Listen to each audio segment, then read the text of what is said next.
మనం middle class వాళ్ళకు ఉన్న మెంటాలిటీ ఏంటంటే ఎంగేజ్ లో బాగా కష్టపడాలి, తర్వాత లైఫ్ ని ఎంజాయ్ చేయాలి. ఎవరు చెప్పారో కానీ ఒకటి గుర్తు పెట్టుకోండి, ఎంగేజ్ లో ఎంత కష్టపడుతున్నామో దానిలో మినిమం 1% అయినా సరే లైఫ్ లో నీకంటూ ఒక మెమొరీ, నీకంటూ ఒక స్టోరీ ఈ ఎంగేజ్ లో కొంచెమైనా సరే క్రియేట్ చేసుకోండి.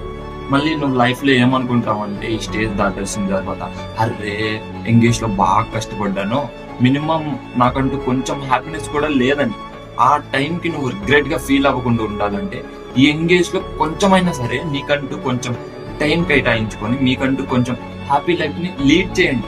అట్లీస్ట్ ఫ్రెండ్ బర్త్డే రోజైనా, ఫ్రెండ్స్ ఫోన్ చేసినప్పుడైనా, ట్రిప్ ప్లాన్ చేసినప్పుడు కనీసం వెళ్ళడానికి ట్రై చేయండి. ఎందుకంటే మెమరీ స్టోరీస్ అనేవి ఎంగేజ్ లో మాత్రమే క్రియేట్ అవుతాయి. ఎందుకంటే ఈ ఎంగేజ్ అనేది మళ్ళీ రాదు.